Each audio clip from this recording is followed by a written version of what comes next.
నమస్తే పటాస్ న్యూస్ కి స్వాగతం. చలో మరందరు తయారుగా కూర్చుర్రా. ఇయాల్టి పటాస్ న్యూస్ షురూ చేసుకుందాం. ముందుగాలైతే పెద్ద వార్తలు చూసేద్దాం పారి. సమస్యలు తీర్చాలని లైన్లు కట్టిర్రు. ప్రజాభవన్ కాడికి పోటెత్తిర్రు పబ్లిక్.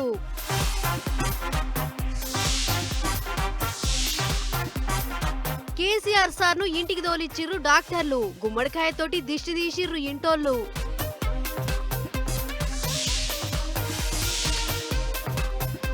వేట మొదలు పెడతాడట మాజీ ఎమ్మెల్యే. ఓడిచ్చిర్రని మనసులో గట్టినే పెట్టుకుండు.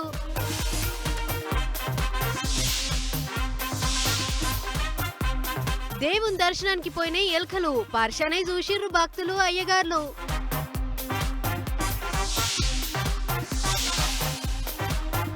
దేశమంతా గజగజ వణుకుతున్నది. బొక్కలు కొరికేటట్టున్నది ఈసారి సలి.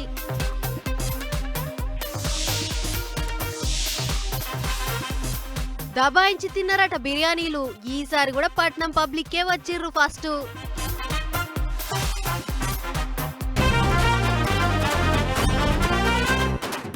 ఇన్నొద్దులంటే ఎవరికి చెప్పుకోవాలి, ఎట్లా చెప్పుకోవాలి, ఎవరిని అడగాలి అన్నట్టే ఉండే. ఆఫీసర్లకు చెప్పుకున్నా ఆగో ఈగో అన్నట్టే ఉండే. కానీ ఇప్పుడు చిన్న ఆపతుండని పెద్ద ఆపతుండని తలుపులు తెరిచే పెడతాం ప్రజాభవన్కు రండ్రి అని సీఎం రేవంత్ సార్ గట్టిగా చెప్పిండు. అందుకే పబ్లిక్ అంతా శుక్రవారం వచ్చిందంటే చాలు ప్రజాభవన్ కాడ లైన్లు కడుతుర్రు. కాగితాలు చేతిలో పట్టుకొని కిలోమీటర్ల దూరం నిలబడుతుర్రు. చూడురు చిన్నగా లేదు రష్. ఏం పబ్లిక్ సలిని కూడా లెక్క చేయకుండా పొద్దుగాల లేచొచ్చి లైన్లు కాడుతున్నారు. జర లేట్ అయినా సరే కాగితాలు చేతులు పట్టుకొని నిలబడుతున్నారు. సమస్యలు పరిష్కారం చేయమని ప్రజాభవన్ కాడికి పొట్టు వచ్చిర్రు జనాలు. కిలోమీటర్ల దూరం లైన్లు కట్టిర్రు.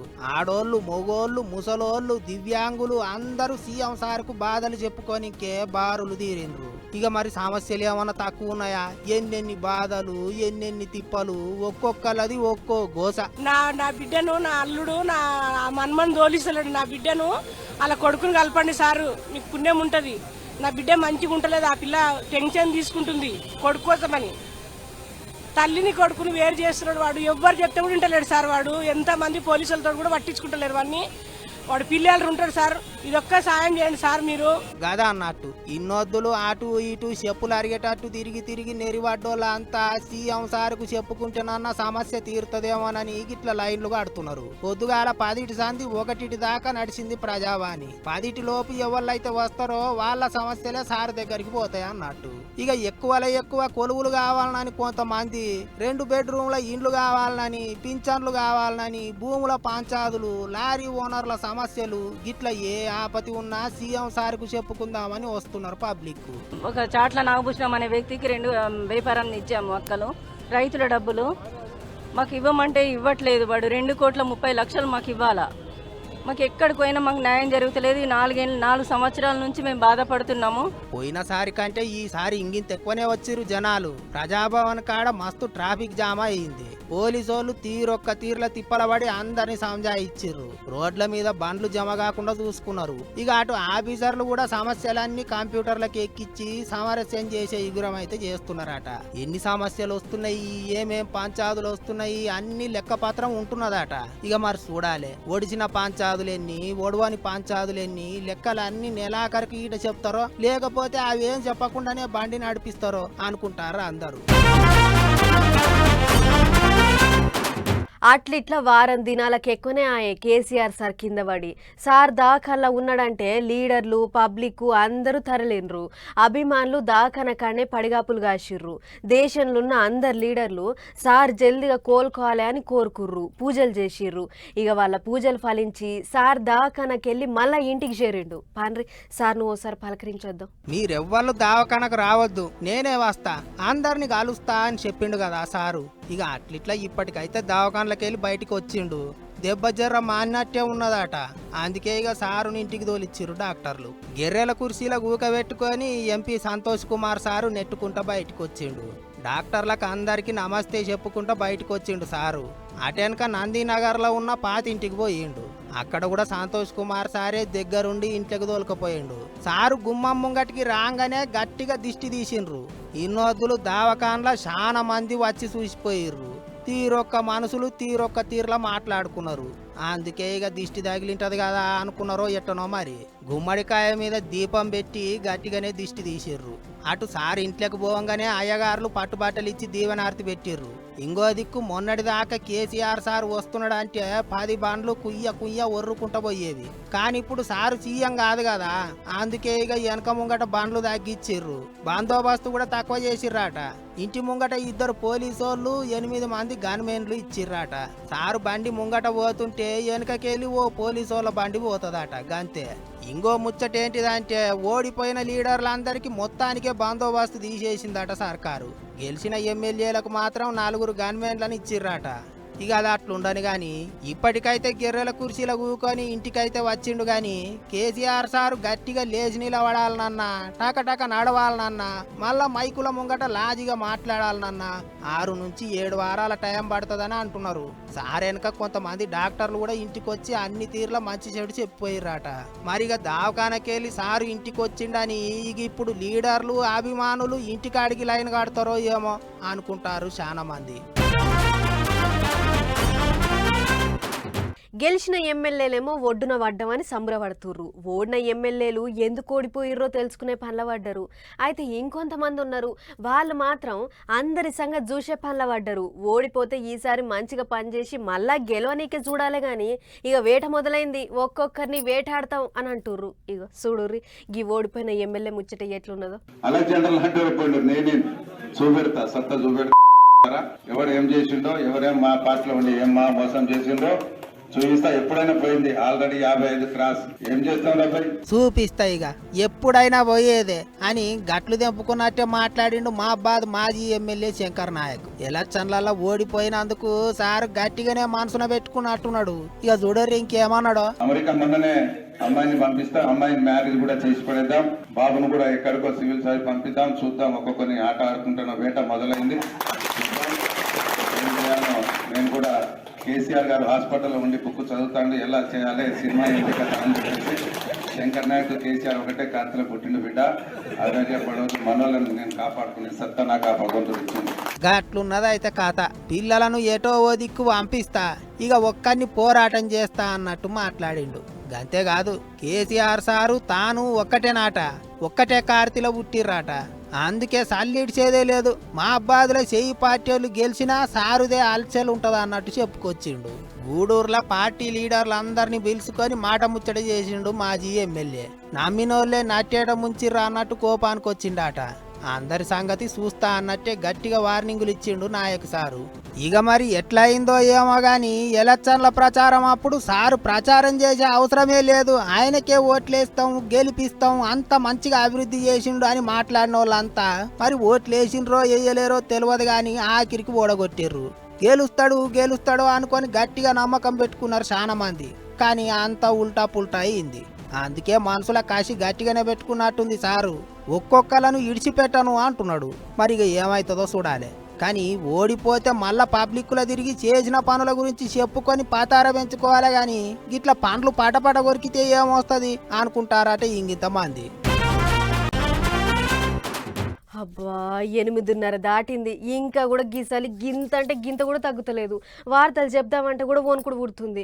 ఇప్పుడు ఎవరన్నా చెద్దరిస్తే మంచిగా ఉండు అని అనిపిస్తుంది. గీసాలికి వార్త చెప్పు నాతో అయితలేదు కానీ మా వాళ్ళు చెప్తారట ఈ నొర్రి. అబ్బో ఏం చలి ఏంది కథ ఇట్లా వణుకుడు పెడుతుంది.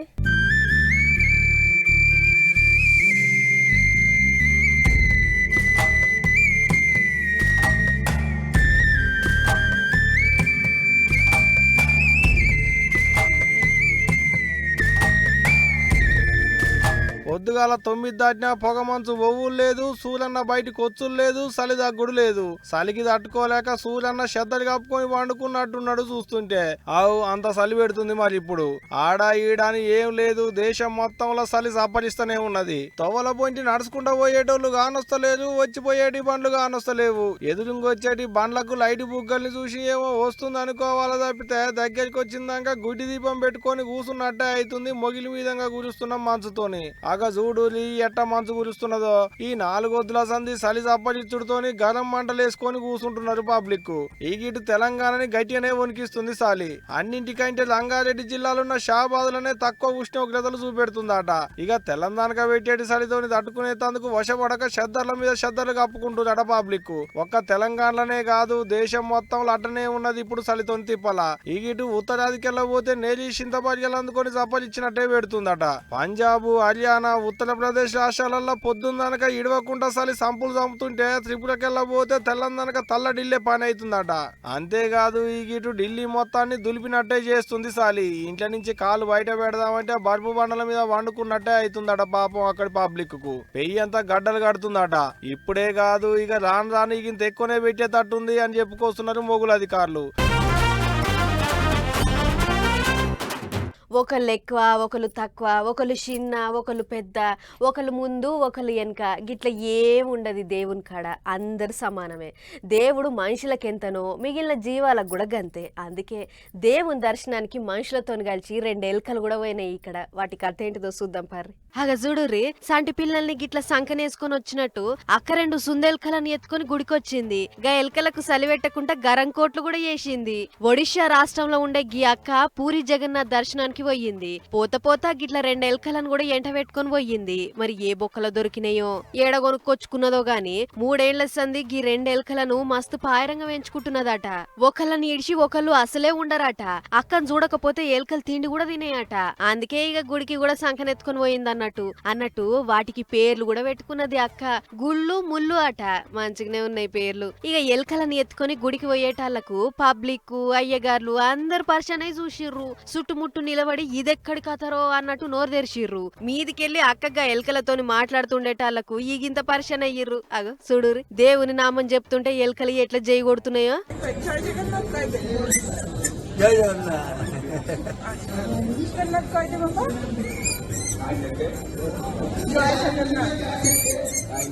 గమ్మత్తే ఉంది కదా. కుక్కలు పిల్లులను పెంచుకునేటోళ్ళని చూసినాము, అక్కడక్కడ ఎలుకలను పెంచుకునేటోళ్ళని కూడా చూసినాం. కానీ ఎలుకలకి ఇట్లా గరం కోట్లు తొడిగిచ్చి గుడికి దోల్కపోయింది మాత్రం దునియా మొత్తంలో గీ అక్క ఒక్కతే కావచ్చు.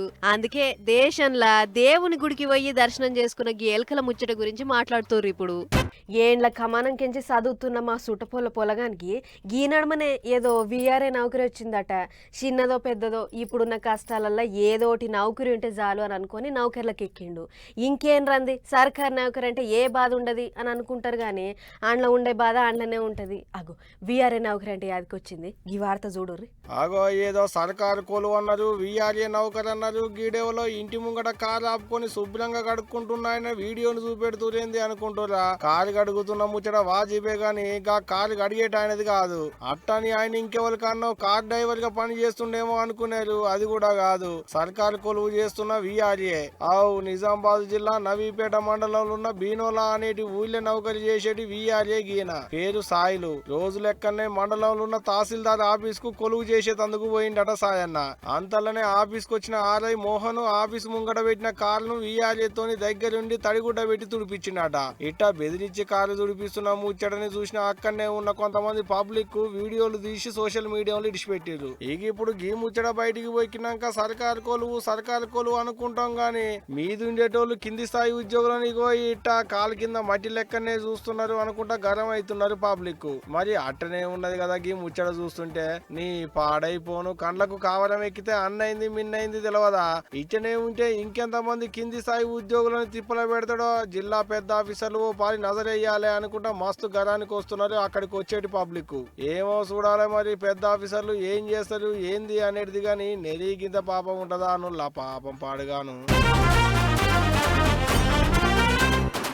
బిర్యానీని ఎవరు కనిపెట్టిర్రో, బిర్యానీ వండాలని ముందుగల ఎవరు కనిపించిందో తెలియదు కానీ పబ్లిక్ సల్లగుండా కుండీలు తింటురు బిర్యానీ. ఇక ఈ నడుమ ఆర్డర్ పెడితే చాలు ఇంటి ముంగటికే వచ్చేటాళ్లకు ఈగింత ఎక్కువనే బుక్కుతుర్రు. అందులో మన తెలుగోళ్ళు అందుట్లా హైదరాబాద్ వాళ్ళు ముందటి వరుసలోనే ఉన్నారట. అంటే ఆ రేంజ్లో తింటుర్రు అన్నట్టు. అసలు ముచ్చట ఏంటిది అని అంటారా? అయితే గిజ్జుడుర్రి మీకేరికైతుంది. తింటే గాలిలే తినాలే అంటారు గాని ఈ నడుమ తింటే బిర్యానీ తినాలే అన్నట్టే చేస్తున్నారు పట్నంలో పట్నంలో ఉండేటి పబ్లిక్. వెనకటి తిండి లేదు, పెరుగన్నం సద్ది పువ్వులు లేనే లేవు. 3 పూటల బిర్యానీతోనే పొద్దెల్ల తీస్తున్నారు పబ్లిక్. అట్టకి ఏడాదిలో తొలుత 6 నెలలనే ఏం తక్కువ 72 లక్షల కంటే ఎక్కువనే బిర్యానీ ప్యాకెట్లను మింగిలాట. అవన్నీ ఆర్డర్ల మీద ఇంటికి వచ్చిన ఏనుళ్ళు మళ్ళా రెస్టారెంట్లకు పోయి తిన్నా ఈగింత ఎక్కువనే. అంటే చూడూరి మనోళ్ళు ఎట్ట తిండికి బండి కట్టినట్టే చేస్తున్నారు. రెస్టారెంట్లకు కూడా పోయి తినేటోళ్ళ లెక్క కలిపితే ఏం తక్కువ కోటికి మీదనేనట.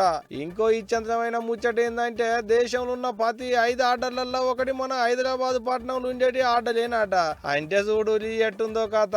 అందులో స్విగ్గీ వాళ్ళేనట ఎక్కువ అమ్మేటిది. తిండి ముచ్చటేమో కానీ స్విగ్గీ వాళ్ళైతే ఈ దందా మీద బాగానే సొమ్ము చేసుకుంటున్నారు అన్నట్టే. ఇక ఏ పండుగకో పబ్బానికో బిర్యానీ ప్యాకెట్లు తెచ్చుకొని భాగ్యం అన్నట్టే తినేటోళ్ళు ఇప్పుడు పూట పూటకు ప్యాకెట్లు కట్టిస్తున్నారు పబ్లిక్. తింటే బిర్యానీ తినాలన్నట్టే చేస్తున్నారు. మరి ఏం మందు పెడుతున్నారో ఏమో గాని ఒక ఆయన అయితే ఏడాదికి సరిపోను బిర్యానీ ప్యాకెట్లు అన్నింటినీ ఒక్కనాడే బుకింగ్ చేసిండట. ఏడాదికి సరిపోవడంటే 365 గిట్టనేమో అనుకునేరు కాదు, 1633 ప్యాకెట్లను ఒక్కనాడే కట్టలు కట్టించిండట. అంటే దినం 4 నుంచి 5 ప్యాకెట్లు అన్నట్టే. ఇక అన్నింటికంటే పెద్ద ముచ్చట ఏంటంటే స్విగ్గీ సంస్థలు 2023లో ఇడిచిపెట్టిన ట్రెండ్స్ లెక్కలల్లో 8వ పారి కూడా మన హైదరాబాద్ బిర్యానీ ఫేమస్ ఫుడ్ ముందటి వరుసలనే ఉన్నదట. ఒక్క స్విగ్గీ యాప్ కించే సెకండ్ కి 2-3 ఆర్డర్లు పెట్టుకుంటున్నారట. అంత మాత్రం ఉండదా. ఇక గీ మోపున తింటున్న గిల్ల తిండితోని హోటల్లో గల్ల పెట్టెలు గల్లు గల్లు అంటున్నాలే పోండ్రి. మొత్తానికైతే గీ బిర్యానీ ప్రియులతోని పట్నంలో ఉన్న బిర్యానీ హోటల్లో దందా అయితే 3 బిర్యానీ ముక్కలు 6 మూలుగ బొక్కలు అన్నట్టే నడుస్తున్నాలే కావచ్చు పోరి. చూడాలే మరి ఈ ఏడాదిలో మిగిలిన తతిమల యాపాటి తిన్నారు అనేటి లెక్కలు మళ్ళీ ఎప్పుడు ఇడిచి పెడతారు ఏంది అనేది. గాని ఏమో పోరి బిర్యానీ లేకుంటే 4 మెతుకులు కూడా గొంతులకు దిగవన్నట్టే చేస్తున్నారు ఈ పట్నంలో ఉండేటి పబ్లిక్ సల్లగుండా. అరే ఇంకో ముచ్చట ఉన్నది, అదైతే ఒక్కసారి చూసేద్దాం పారి.